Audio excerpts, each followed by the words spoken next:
আসসালামু আলাইকুম বন্ধুরা, কেমন আছো তোমরা সবাই? আশা করছি যে যেখানে বসে আমার ভিডিও দেখছো সবাই আল্লাহর রহমতে অনেক অনেক ভালো আছো। আর আমিও আলহামদুলিল্লাহ অনেক ভালো আছি। আজকে তোমাদের একটি গলার ডিজাইন করে দেখাবো।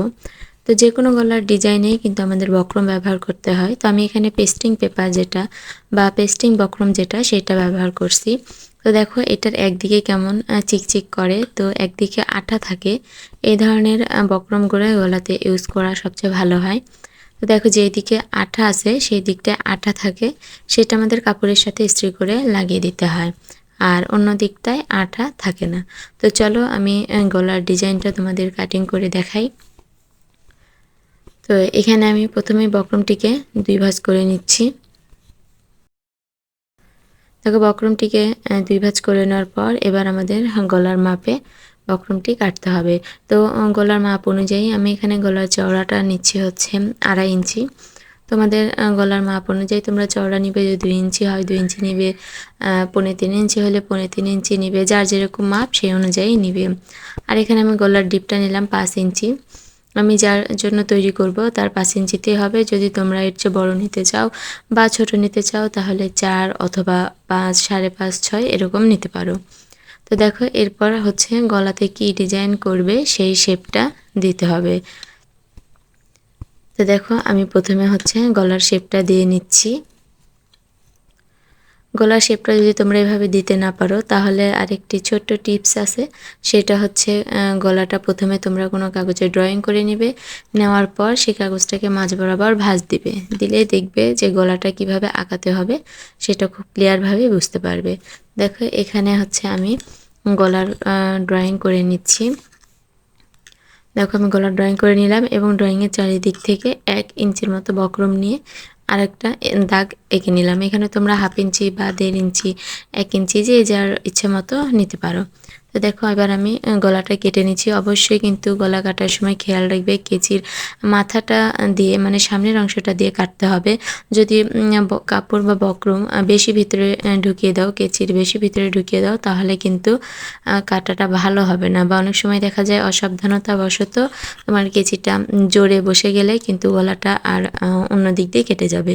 তো তার জন্য আমি বলবো সবসময় কেচির সামনের দিকটা দিয়ে আস্তে আস্তে কাটতে হয়। দেখো এবার আমরা এই গলাটিকে এই কাপড়ের উপর জয়েন করে দেব। অবশ্যই এটা ইস্ত্রির সাহায্যে জয়েন করতে হবে। তা দেখো কাপড়টিকে আমরা উল্টো করে রাখলাম, আর বক্রমে যেই দিকটা চিকচিক করছে সেই দিকটা কাপড়ের উপরে রাখলাম। রেখে এবার সুন্দর করে ইস্ত্রি করে দিতে হবে।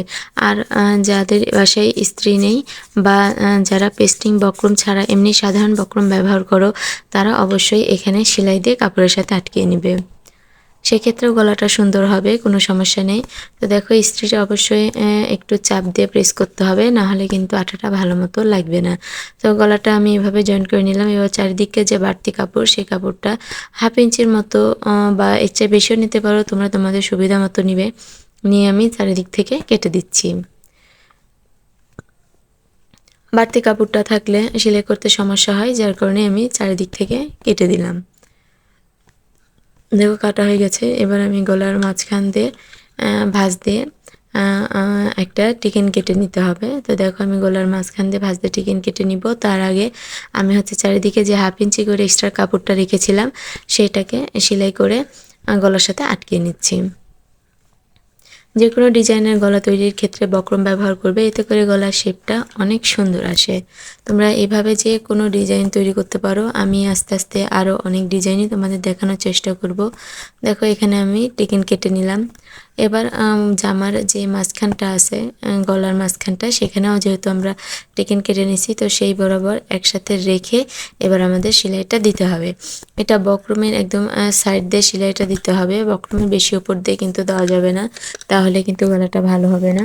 আর খুবই আস্তে আস্তে সেলাইটা দিতে হবে, যাতে সেলাইটা বক্রমের একদম ধার ধার দিয়ে সুন্দরভাবে হয়। সেলাইটা যদি অন্যরকম হয় তাহলে কিন্তু গলার শেপটা আসবে না। দেখে নিশ্চয়ই তোমরা বুঝতেই পারছো যে আমি কিভাবে সেলাইটা করতেছি। আমি কিন্তু খুবই আস্তে আস্তে সেলাইটা করতেছি, তোমরাও এভাবে আস্তে আস্তেই করবে, নাহলে হুট করে সেলাই করতে গেলে কিন্তু এই ডিজাইনে সেলাইটা হবে না। দেখো সেলাই করে নেওয়ার পর বাড়তি যে কাপড়টুকু আছে কিছুটা পরিমাণ কাপড় রেখে আমি বাড়তি কাপড়টুকে কেটে দিচ্ছি। আর কেটে দেওয়ার পর ছোট ছোট কাট বসিয়ে দিতে হবে। তোমাদের বরাবরের মতো আমি আবারও বলে দিচ্ছি যে কোনো গলা করতে হলে বা ডিজাইন করতে হলে ছোট ছোট কাট বসিয়ে দিবে, এতে করে ডিজাইনগুলো অনেক সুন্দর হয়। না হলে কিন্তু এই ঢেউ বলো বা কোনা বলো এই জায়গাগুলো কিন্তু একদমই ভালো হবে না। দেখো ছোট ছোট কাট বসিয়ে দেওয়ার পর এবার হচ্ছে আমি পট্টিটাকে এইভাবে উল্টিয়ে তারপরে ভালো করে হাত দিয়ে চেপে চেপে ডিজাইনটা বের করে নিয়ে চাপ সেলাই দিয়ে দিব। ডিজাইনের গলায় কিন্তু চাপ সেলাই দিতে হয়, না হলে ভালো লাগে না দেখতে। দেখো আমি চাপ সেলাই দিয়ে নিচ্ছি। তো ভিডিওর এই পর্যায়ে ছোট্ট একটি অনুরোধ, যদি আমার কাজগুলো তোমাদের ভালো লেগে থাকে অবশ্যই আমার চ্যানেলটি সাবস্ক্রাইব করে বেশি বেশি লাইক করবে, কমেন্ট করবে এবং শেয়ার করবে। অবশ্যই আমার কাজ দেখে তোমরা বাড়িতে করার চেষ্টা করবে, দেখবে তোমাদের কাজও অনেক সুন্দর হবে। দেখো আমি কিন্তু আস্তে আস্তে এখানে ডিজাইনটা বের করে নিচ্ছি আর চাপ সেলাইটা দিয়ে নিচ্ছি।